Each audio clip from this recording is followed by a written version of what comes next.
My name is Melissa Brown, and I'm a product manager with Surescripts.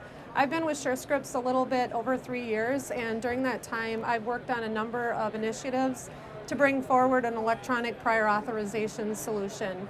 I have been actively involved with Caremark in support of their electronic pilot, as well as I work closely with NCPDP in driving forward the national standard that was adopted in August of last year. And then finally, I've been in charge of leading the development and launch of Surescripts' CompletEPA product. So today we're going to focus on a number of different topics. First, we're going to start and talk a little bit about prior authorization today and some of the challenges and frustrations that are experienced across the entire continuum of care.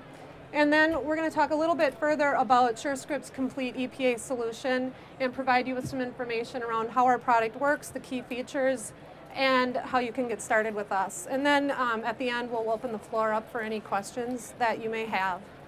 So as a reminder, we will be doing a drawing at the end of the presentation today, so hopefully you put your name in for a free Pebble smartwatch. So as technologists at Surescripts, we've spent a lot of time, especially around prior authorization, talking about how can we solve the prior authorization problem today. And rather than you guys listening to me talk about the prior authorization challenges and frustrations today, I'm really excited to be joined today by Dr. Sanjay Keeani. He is a practicing allergist and immunologist, and he's out of North Carolina.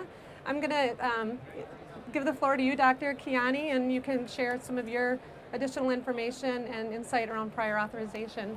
Thank you, Melissa, and thank you for everybody for being here.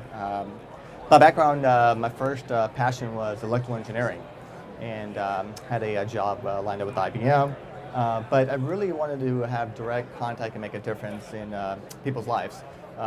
So I ended up telling my dad that I was going to drop out, finish my engineering, but do something else with my career, and he was in a panic. So I went to medical school, and he was happy because I was the first doctor in the family. After I got my degree, I dealt with more adults, pediatrics, went and self-specialized in allergy in Chicago, and then I became a teacher, an assistant professor at the Medical College of Wisconsin. And at that time, we're talking about healthcare reform, EMRs, and a lot of doctors don't understand the language, and so they looked at my background and said, weren't you an engineer? Would you like to be on the task force for electronic health? And got an opportunity to, for a large infrastructure, do Epic implementation is what we ended up choosing. And then from there, moved to North Carolina and opened my own practice, and had to deal with all the aspects of not only just patient care, which is the reason we all become doctors, but all the administrative aspects of healthcare. It's already documented that when we go to meetings and we talk to my colleagues and I and brainstorm, what is something that we find that's really frustrating and need improvement? Well, with healthcare reform, we know the goal is to provide quality care for our patients and streamline the process. But with prioritization, it becomes a very frustrating process for everyone, including most likely the patient for sure, the pharmacist, and us as providers. Interesting enough, on Friday, I wrote a prescription and didn't realize that prior authorization was going to be needed. So we ended up getting a fax, and it was really neat. It was a Walmart pharmacist. So what I had to do was have my staff go online to try to get this prior authorization. So we had to fill in our practice demographics, accounts and numbers in general, provider numbers. We had to put patient demographics. We had to write and add pharmacy demographics. Then we had to write the prescription. And then we had to add prior prescriptions that the patient had been on. So why does the prescription need a prior authorization? It could be for 2 reasons or more, but the main 2 reasons are: 1, there's a prescription written that is not on the patient's formulary. And sometimes, number 2, could be that the insurance companies wants the patient to try what they call a step-up therapy, so maybe a generic that's out there, And once they've tried it, and whether they failed it because of the medication didn't work efficiently or side effects, then they go ahead and go through the process of prioritization. So the time that we got the prioritization to, we filled everything out online, we're so excited, it was 37 minutes. So we submitted it, we thought we were done. But actually, a fax came back to us again and said, oh, by the way, you actually have to call. So staff called, and from the time that the staff called to the point that we got an answer was an additional 13 minutes. So it took 50 minutes of our patient workflow, and I'm seeing patients back and forth, and luckily the patient was there. Because sometimes you don't get the data. You know, I don't know exactly all the medications that the patient says they've been on previously for the prioritization, because our goal is to give quality care, have the prescription approved, so we can improve their quality and control their disease processes. So after 50 minutes of from start to top, ended up talking to the PBMs, and they said, you know what, sorry, Dr. Keeani, the medication is not on the formulary. Now can you write us a letter of necessity? And then we can see maybe we can get it on the formulary, and then maybe in that case, it could be approved for the patient. So now we have a patient that's needs a medication that's going to hopefully change the disease process, improve their quality of life. Unfortunately, the visit was only 15 minutes, but the patient was so nice to wait, and they waited 50 minutes. But I've had patients who don't realize they need a prioritization and go to the pharmacy just to find out they need a prioritization. And we're not talking about hours, we're talking about sometimes days. And of course, I'm an allergist immunologist specialty, but there's other subspecialties, just like oncological subspecialties, they need chemotherapy. And delaying treatment could really affect the quality of their life. And that's what we're here for, right? For patient care, improve quality of life. So in terms of this, what are the inefficiencies, effectiveness? We definitely need a better method of finding a solution for prioritization. And this poll, in terms of what the workflows are in general, 28% agreed that if there was a better or an opportunity, a better product, they would switch carriers.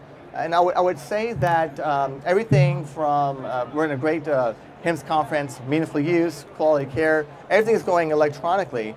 Would it be nice to, we already have e-prescribing, would it be nice to know prior, before the patient's there, that we need a prioritization, and do a process to have that approved in a shorter period workflow, and knowing that the patient can go to the pharmacy and not waste their time and get the medications they need. And there are several states that are already, from the government, mandating prioritizations. And I think, going through changes in healthcare reform, I think eventually there'll be more and more states implementing prioritizations, again, to improve the quality of care for the patients. So is there a solution for this? I'm going to hand it back to Melissa, and she'll talk about the exciting aspects of doing EPAs. Okay, so this is why I'm so excited to be here talking to you guys about our Surescripts Complete EPA product and what we can bring to the market. So with the Surescripts Complete EPA solution, there are 3 key components that we're going to be delivering. One is increased workflow efficiency, improved care delivery, and then a more satisfied experience for everyone, including the patient, the prescriber, the health plan, and the pharmacy. So as Dr. Keeani had already mentioned, the current process today it's a mess, and it doesn't really deliver on any of those key components that I just talked about. But with the Surescripts solution, we will be streamlining that process and make it one streamlined end-to-end process, starting with the prescriber. And together we can eliminate all of the mess, and we'll help to get rid of all of the calls and faxes, eliminate forms, and reduce the number of surprise rejections that occur at the pharmacy. So what I'd like to do is talk about how are we going to do this? What are the key features and functionality that we'll be delivering inside of the Surescripts Complete EPA solution? So the one thing that Surescripts does well already is that we can send prescriptions electronically to the pharmacy. We're already fully integrated into the EHR.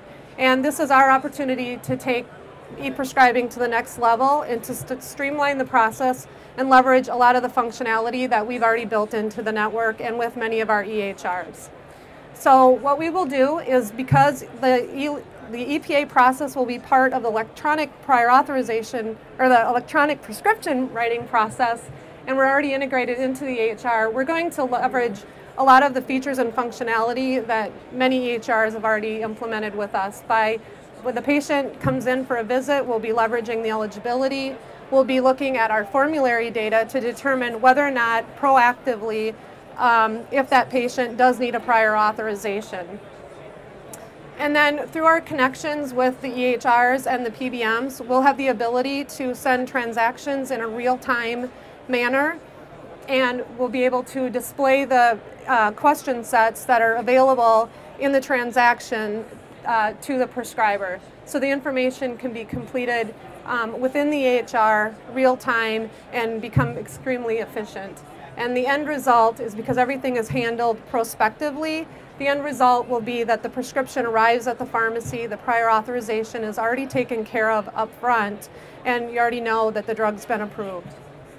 And you won't have any more phone calls or any of the delays that are experienced today in the current process. So as I mentioned, because a number of our key features and functionality of our complete EPA product will be leveraging a lot of the core services that many EHRs have already implemented with Surescripts, which include the use of our Surescripts Master Patient Index, our eligibility and formulary data that's available, as well as leveraging our electronic prescription routing capabilities as well. As we built out the complete EPA product on our network, we did have to make significant other investments to implement the NCPDP standard and build out to that schema and incorporate business rule validation. And then we've also implemented some enhancements to our Surescripts directory to ensure the broad connectivity that we'll have between all of the various physicians in our network, as well as the PBMs and health plans that we're connected to in support of electronic prior authorization. And then finally, to help drive adoption, we've built out an accelerator module that we can partner with the EHRs to decrease your development effort and implement EPA in a quicker manner than currently would be offered via native implementation. Okay, so I've told you a little bit about our features and functionality. The other big value that the Surescripts network can offer to those that implement with us for complete EPA is that we have a clear track record of connections across the spectrum with both the EHRs, the pharmacies, the PBMs, and we also have a proven track record in this space. And then, as I mentioned, through Surescripts' involvement over the past couple of years, we've been actively involved with NCPDP to help drive forward the national standard for electronic prior authorization that was approved in August of 2013. And then we also played a significant role in the support of the Caremark pilot that ran across the Surescripts network. And during that time, it was very helpful to Surescripts because it helped us inform how we were going to develop and implement our product on the network to make it a really solid PA process. So in summary, these are the things that we will be able to deliver through our Surescripts Complete EPA product. We will have the ability to help reduce the administrative burden that we've already talked about through prior authorization. Because our solution is leveraging the existing ePrescribe workflow, we're going to create greater efficiencies there. And then for the EHR, we'll be providing you with a solution that will help further differentiate you from a crowded market. And then together, we'll also be able to create greater customer satisfaction across the continuum for everyone, including the patient, who's most important in this process, the physicians, the pharmacy, and the PBM health plan payers. So now that we've told you about our solution, if you're interested, I can share with you how you can get started. For anyone that's interested in working with Surescripts, we are ready to start implementing customers and getting everyone up and running on our network. As I had mentioned, we do offer two types of implementation. One is our native implementation, which is a standard implementation where the EHR really does 100% of the development and integrates and Surescripts supports that transaction on our network. We've also developed what we're calling the EPA Accelerator. It is a module where Surescripts has done a fair share of the development, and it is a module that the EHR can plug in as a seamless EPA process to connect to Surescripts. Okay, well, thank you for your time, and be sure to sign up for or be part of the drawing for the Pebble smartwatch. Thank you.